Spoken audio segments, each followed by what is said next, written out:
శాసనసభలో మనకి ఎంత బలం ఉందో శాసన మండలిలో కూడా ఒక ప్రభుత్వానికి అంత బలం అవసరం. అది అందరికీ తెలిసింది. ఎందుకంటే ఏ చట్టమైనా సరే, రాష్ట్ర ప్రభుత్వం తీసుకునే ఏ నిర్ణయమైనా సరే శాసనసభతో పాటు శాసన మండలిలో కూడా ఆమోదం పొందాలి. ఇటీవల జగన్మోహన్ రెడ్డి కూడా కొన్ని వ్యాఖ్యలు చేశారు, మీ అందరూ చూసే ఉండుంటారు. వాళ్ళకి శాసనసభలో బలం ఉండుండొచ్చు, మనకి శాసన మండలిలో బలం ఉంది, ఆ బిల్లులను మనం శాసన మండలిలో అడ్డుకోవాలని చెప్పి జగన్మోహన్ రెడ్డి వాళ్ళ ఎమ్మెల్సీలందరికీ కూడా హితబోధ చేశాడు. అంటే చంద్రబాబు నాయుడు తీసుకునే ప్రతి మంచి నిర్ణయాన్ని శాసన మండలిలో బలాన్ని అడ్డం పెట్టుకుని అడ్డుకోవాలనేది జగన్మోహన్ రెడ్డి ఉద్దేశం. అయితే ఇప్పుడు సి రామచంద్రయ్య, ఇక్బాల్ వీళ్ళిద్దరూ కూడా ఇప్పుడు ఆ శాసన మండలి నుంచి అయితే ఎంపిక అవుతున్నారు. ముఖ్యంగా సి రామచంద్రయ్య గతంలో వైసీపీ పార్టీలో ఉండి తెలుగుదేశం పార్టీలోకి వచ్చినటువంటి వ్యక్తి. చాలా మంది అనుకునేది ఏంటంటే ఎందుకు చంద్రబాబు గారు వైసీపీ నుంచి వచ్చిన వాళ్ళకి ఈ పదవి ఇస్తున్నారని చాలా మంది అనుకుని ఉండొచ్చు. వాస్తవానికి ఆ రోజు సి రామచంద్రయ్య తనకు 2027 మార్చి వరకు పదవి ఉన్నప్పటికీ కూడా 3 ఏళ్ల కాలాన్ని తన ఇబ్బందుల్లో పెట్టుకుని జగన్మోహన్ రెడ్డిని ఎదిరించి బయటకు వచ్చారు. అప్పుడు చంద్రబాబు గారు పిలుపునివ్వడం జరిగింది. ఎందుకంటే శాసన మండలిలో బలం అవసరమని గుర్తించినటువంటి చంద్రబాబు గారు ఆ రోజే ఆ స్టెప్ తీసుకోవడం జరిగింది. అలాగే ఇక్బాల్ కూడా వీరిద్దరికీ 2027 మార్చి నాటికైతే పదవీ కాలం అనేది పూర్తవడం జరుగుతుంది. కానీ ఎందుకు చంద్రబాబు గారు ఆ నిర్ణయం తీసుకున్నారు అంటే కేవలం ఆ రోజు శాసన మండలిలో బలం కోసమే. మరి మనం ప్రతిపక్షంలో ఉన్న సమయంలోనే, తెలుగుదేశం పార్టీ ప్రతిపక్షంలో ఉన్నప్పుడే గెలుస్తుందో లేదో కూడా తెలియని సమయంలోనే ఆయన ధైర్యంగా చంద్రబాబు గారి సమక్షంలో టీడీపీలో చేరడం జరిగింది. మరి అలా జరిగిన వ్యక్తికి కనీసం గౌరవం ఇవ్వాల్సిన బాధ్యత మనకుంది. ఇందులో ఇంకోటి అర్థం చేసుకోవాల్సింది ఏంటంటే ఇప్పుడు ఈ పదవి కాలం 2027 మార్చితో ముగిసిపోతుంది. అంటే సి రామచంద్రయ్యకు అదనంగా ఒక్కరోజు కూడా రాదు. టెక్నికల్గా ఏమవుతుంది అంటే కేవలం టీడీపీ ఎమ్మెల్సీ అవుతారు. రేపొద్దున శాసన మండలిలో మన గొంతుకు అవుతారు, తెలుగుదేశం పార్టీ గొంతుకు అవుతారు.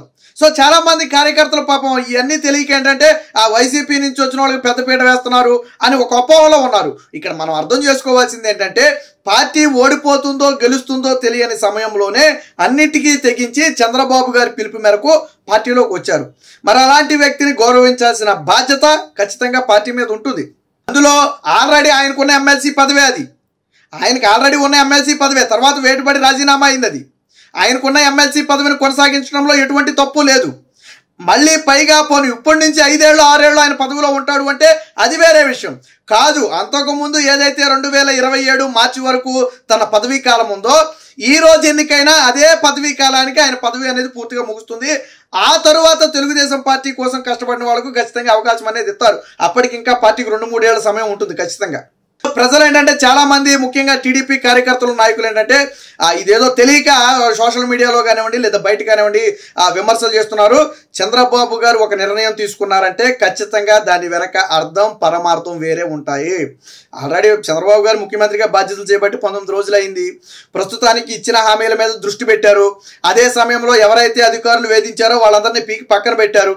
సిట్ అధిపతి కొల్లుని పీకేశారా, శ్రీలక్ష్మిని పీకేశారా, సిఐడి సంజయ్ని పీకేశారా, ఇలా ఒకళ్ళు కాదు ఇద్దరు కాదు అనేక మందిని తీసి పక్కన పెట్టారు. ఈ బెవరేజెస్ కార్పొరేషన్ ఎండి తీసి పక్కన పెట్టారా. సో ఇలా ఒకళ్ళు కాదు సిఎస్ జవహర్ రెడ్డిని తీసి పక్కన పెట్టారా. అలాగే ఒకళ్ళు కాదు ఇద్దరు కాదు అందరినీ పీకి పక్కన పెట్టారు. అంటే కేవలం 19 రోజుల్లోనే ఇచ్చిన హామీల అమలు మీద సంతకాలు పెట్టినాటి మీద ఆల్రెడీ నిర్ణయాలు తీసుకుంటున్నారు.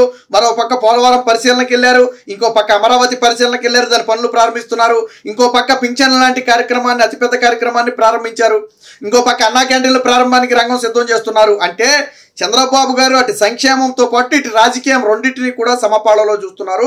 రెండోది, చరిత్రలో ఎన్నడూ లేని విధంగా అతి త్వరగా ఈ నామినేటెడ్ పోస్టులు భర్తీ చేయాలని ఆల్రెడీ చంద్రబాబు గారు ఒక నిర్ణయానికి వచ్చారు. కార్యకర్తల సమావేశంలో కానివ్వండి, నాయకుల మీటింగులో కానీ చాలా స్పష్టంగా చెప్పారు. ఎవరైతే పార్టీ కోసం కష్టపడిన కార్యకర్తలు ఉన్నారో వారిని గుర్తించి వారిని గౌరవించాల్సిన బాధ్యత ఉంది.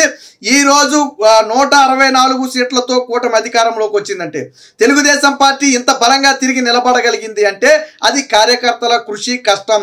కాబట్టి ఇందులో ఎటువంటి పైరవీలకు చోటు ఉండవు. కష్టపడిన ప్రతి వ్యక్తిని గుర్తించడమే తెలుగుదేశం పార్టీ ప్రధాన కర్తవ్యం. ఈసారి నామినేటెడ్ పదవులన్నీ కార్యకర్తలకే ఇస్తాం తప్ప ఎటువంటి నాయకులకు ప్రాధాన్యత ఇవ్వబోమని చెప్పి చాలా స్పష్టంగా చెప్పడం జరిగింది. చరిత్రలో ఇంత వేగంగా నామినేటెడ్ పదవుల భర్తీ కోసం చర్యలు తీసుకున్న ఘటనలు గతంలో అయితే లేవు. కానీ చంద్రబాబు గారు కూడా అర్థం చేసుకున్నారు. కాబట్టి ఈరోజు చేశారు.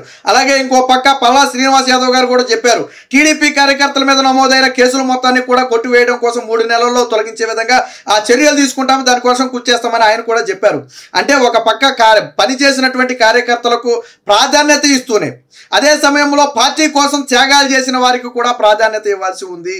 సో సి రామచంద్రయ్యకు ఏ కోటాలో ప్రాధాన్యత ఇచ్చారు అంటే ఆయన మనం ప్రతిపక్షంలో ఉన్న సమయంలోనే పార్టీలోకి వచ్చాడు కాబట్టి, తెలుగుదేశం పార్టీ అధికారంలో ఉన్నప్పుడే పార్టీలోకి వచ్చాడు కాబట్టి అలాంటి వ్యక్తిని గౌరవించాలని చంద్రబాబు గారు ఒక స్పష్టమైన నిర్ణయం తీసుకోవడంతో వచ్చింది. బట్ ఏంటంటే చాలా మందికి ఈ టెక్నికల్ అంశాలు తెలియదు. ఇప్పటి నుంచి ఆయన ఎమ్మెల్సీగా ఉంటాడేమో, అదేదో కొత్తగా కష్టపడిన వాళ్ళకి ఇవ్వచ్చుగా. ఎస్, కష్టపడిన వాళ్ళకి ఇవ్వాలి, ఇస్తారు కూడా. కాకపోతే ఈ ఎమ్మెల్సీ స్థానాన్ని ఆయన త్యాగం చేశాడు. ఎవరి కోసం త్యాగం చేశాడు? తెలుగుదేశం పార్టీ కోసం త్యాగం చేశాడు. ఆ రోజు జగన్మోహన్ రెడ్డి ఈ రోజు 3 రాజధానులు అనేది పూర్తిగా వీగిపోయి అమరావతి సజీవంగా ఉంది అంటే ఆ రోజు శాసన మండలిలో తీసుకున్నటువంటి సాహసోపేతమైన నిర్ణయం. ఆ రోజు షరీఫ్, ఎవరైతే శాసన మండలి చైర్మన్ ఉన్నటువంటి షరీఫ్ ఉన్నారు, ఆయన చాకచక్యంగా వ్యవహరించడంతో ఈ రోజు 3 రాజధానుల బిల్లు అనేది అమలు కాలేకపోయింది. సో శాసన మండలిలో జరిగే కార్యక్రమాలకు ఎంత ప్రాధాన్యత ఉంటుంది అనడానికి అమరావతి అనేది ఒక ప్రధాన ఉదాహరణ. రేపు తెలుగుదేశం పార్టీ ప్రజా సంక్షేమం కోసం అనేక బిల్లులు తేబోతుంది. 5 ఏళ్లలో అనేక బిల్లులు ఖచ్చితంగా తెస్తుంది. వాటిని శాసన మండలిలో కూడా ఆమోదింపజేసుకోకపోతే అవి చట్టాలుగా మారవు. శాసన సభ ఉండాలి, శాసన మండలి ఉండాలి, గవర్నర్ ఆమోదం ఉండాలి, అప్పుడే అవి చట్టాలుగా మారతాయి. జగన్మోహన్ రెడ్డి కుట్ర ఏంటంటే తెలుగుదేశం పార్టీ తెచ్చే ప్రతి బిల్లును అడ్డుకోవాలి. ఎక్కడ అడ్డుకోవాలి? శాసన మండలిలో అడ్డుకోవాలి. శాసనసభలో బలం లేదు జగన్మోహన్ రెడ్డికి, శాసన మండలిలో బలం ఉంది.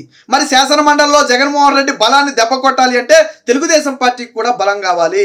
ఆ కోవలో భాగంగానే చంద్రబాబు గారు చాకచక్యంగా ఆలోచించి ఈ 2 ఉప ఎమ్మెల్సీలకు ఏదైతే ఉప ఎన్నిక వచ్చిందో వాటికి సంబంధించి ఇవ్వడం జరిగింది. వాస్తవంగా గుర్తుపెట్టుకోవాల్సింది ఏంటంటే 2027 మార్చితో పదవీ కాలం ముగిసిపోతుంది. అంటే టీడీపీ ఎమ్మెల్సీ అవుతారే తప్ప ఆయనకు అదనంగా ఒక్కరోజు కూడా ఎమ్మెల్సీ పదవి అనుభవించే అర్హత ఉండదు. అదే సమయానికి ఏదైతే ఆయన వైసీపీలో ఉన్నప్పుడు ఎమ్మెల్సీ అయితే ఆయనకు ఒక డేట్ వచ్చిందో ఆ డేట్ వరకు మాత్రమే ఆయన ఉంటాడు తప్ప అదనంగా అనేది ఉండదు. తెలుగుదేశం పార్టీ నాయకులు, కార్యకర్తలు ఈ విషయాన్ని గుర్తుపెట్టుకోవాలి. ప్రభుత్వానికి కనీసం ఒక 5-6 నెలల సమయం ఇచ్చిన తరువాత వాళ్ళు నిజంగా ప్రభుత్వ విధానం మారకపోతే ప్రశ్నించవచ్చు, దాని ఏం తప్పులేదు. కానీ ప్రభుత్వానికి మనం సమయం ఇవ్వాలి. మరి 19 రోజులకి 20 రోజులకే మనం మాట్లాడితే చంద్రబాబు గారి చాణక్యత గురించి మనందరికీ తెలిసిందే. సరే, కొన్ని విషయాలు చంద్రబాబు గారి దృష్టికి వెళ్ళకపోతే, పార్టీ నాయకుల దృష్టికి వెళ్ళకపోతే తీసుకెళ్లాలి, అందులో కాదనే ప్రసక్తే లేదు. ఎందుకంటే వారికి తెలియజేస్తూ ఉండాలి, అనుక్షణం క్షేత్రస్థాయిలో జరిగేది అధినాయకత్వానికి తెలియజేస్తూ ఉండాలి, అందులో కూడా సందేహం లేదు. బట్ వాళ్ళకి కొంత సమయం ఇచ్చి, ఒక 3 నెలలో 6 నెలలో సమయం ఇచ్చి ఆ తరువాత కూడా న్యాయం జరగకపోతే అప్పుడు ఖచ్చితంగా దాని గురించి అధినాయకత్వాన్ని అడగటంలో తప్పులేదు తప్ప ఇప్పుడు జరిగే విషయాలేంటో తెలియకుండా తెలుగుదేశం పార్టీలో విమర్శలు చేయడం వల్ల ఏమవుతుందంటే ప్రజల్లో చులకనవడం, వైసీపీ పార్టీకి ఛాన్స్ ఇచ్చినట్టు అవడం తప్ప ఉపయోగమే ఉండదు. ఇప్పుడు సి రామచంద్రయ్య అనే వ్యక్తిని చంద్రబాబు గారు ఎన్నుకోవడం వెనుకున్నటువంటి అసలు ఆ రహస్యం అది. కాబట్టి ఆ టీడీపీ శ్రేణులు కానివ్వండి, నాయకులు కానివ్వండి, కార్యకర్తలు కానివ్వండి ఈ విషయంలో కొంచెం సమన్వయం పాటించి చంద్రబాబు గారి నిర్ణయాన్ని ఆమోదించాలి. అది ఖచ్చితంగా పార్టీ భవిష్యత్తుకు కూడా మంచిది.